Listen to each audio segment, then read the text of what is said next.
Efficient market hypothesis.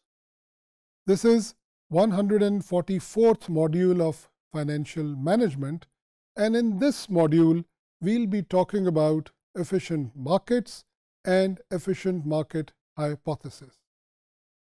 Efficient markets are those markets which are considered to be efficient in terms of processing the information.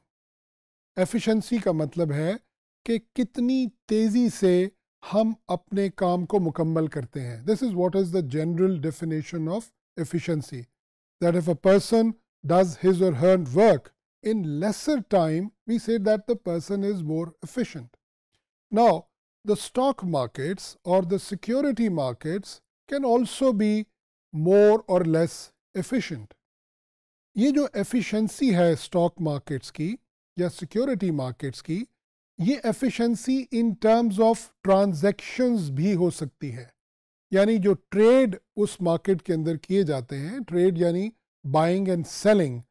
So these transactions और trades, that is buying और selling of the stocks in the stock market, in the security market, could be efficient.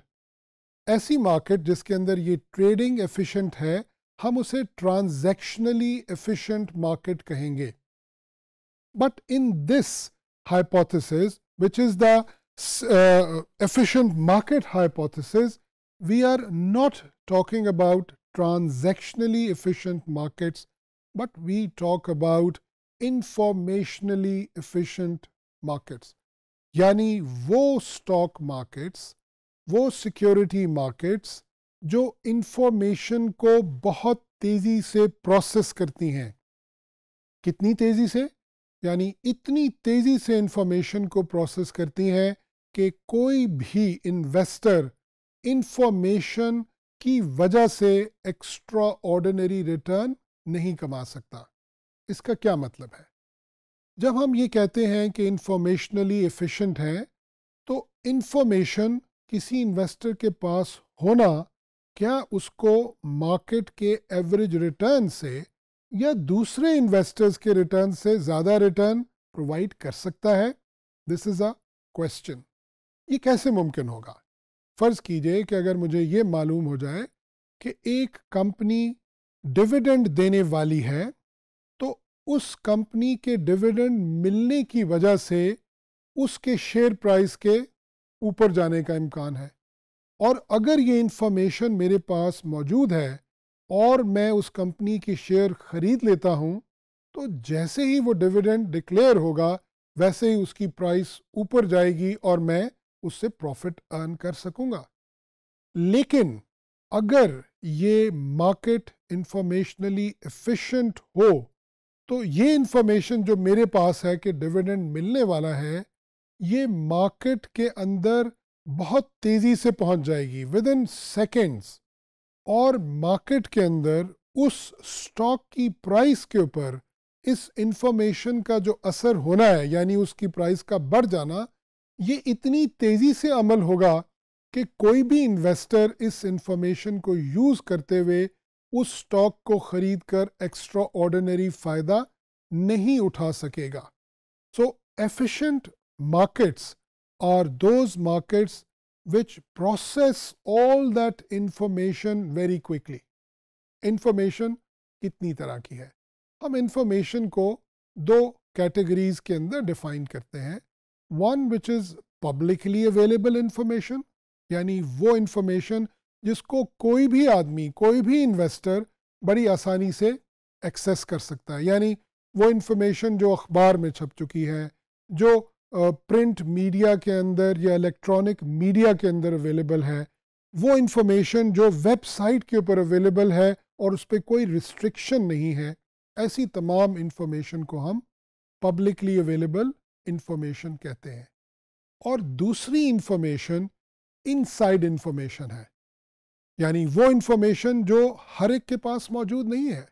Everyone can not access that information, but only a small number of people know this.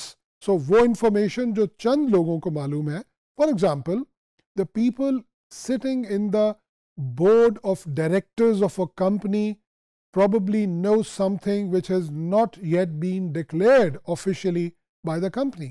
तो उस board meeting में बैठे हुए लोगों के पास जो information है, that is called inside information.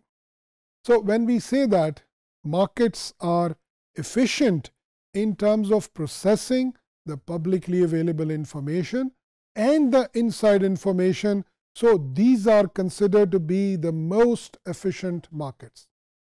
मुख्तलिफ रिसर्चेस से ये बात तो साबित होती है कि अक्सर stock markets publicly available information को प्रोसेस करने में एफिशिएंट होती हैं, लेकिन इनसाइड इंफॉर्मेशन को प्रोसेस करने में भी क्या मार्केट्स एफिशिएंट होती हैं? हमारी जो ज़्यादातर होने वाली रिसर्चेस हैं वो इसको साबित नहीं करती. Now let's have a look at this efficient market hypothesis itself. Hypothesis असल में मफरूज़े को कहा जाता है. जब भी हम रिसर्च करते हैं तो हम रिसर्च के अंदर कोई बात फ़र्ज़ करते हैं और फिर एम्पिरिकली एक्सपेरिमेंट के ज़रिए से, डेटा कलेक्शन और एनालिसिस के ज़रिए से उस मफरूज़े को, उस हाइपोथेसिस को सही या गलत साबित करते हैं.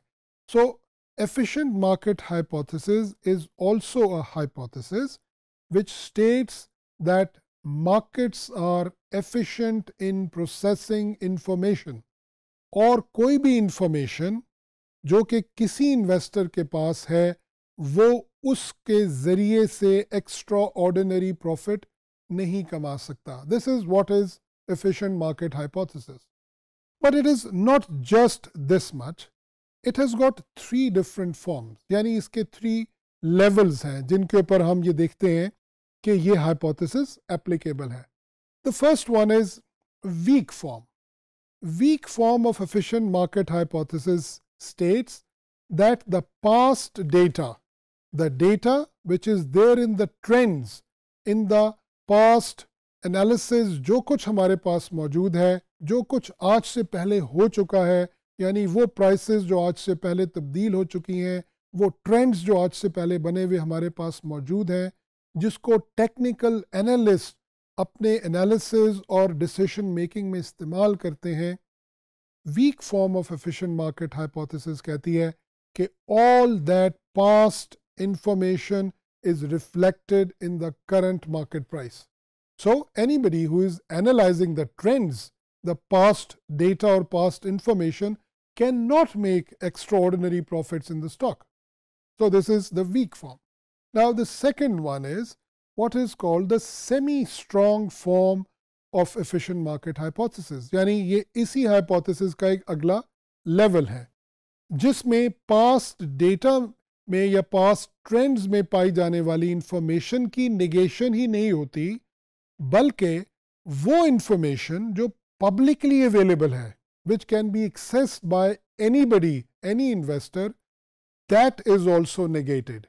Yani anybody who is analyzing the past trends or has collected the publicly available information cannot earn extraordinary profits. So somebody who says that I am a fundamental analyst and I've got a lot of information about the stock market and I can get extra returns, this semi-strong form actually negates that. And finally we have got the strong form. Strong form असल में क्या है? ये उस तीसरी तरह की information जिसको हम इनसाइड इंफॉर्मेशन के नाम से जानते हैं उसकी भी निगेशन करती है.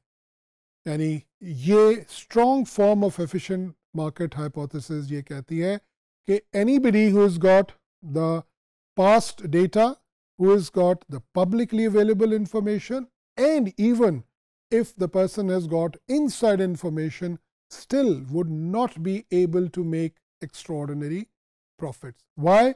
Because all these informations are reflected in the current market price.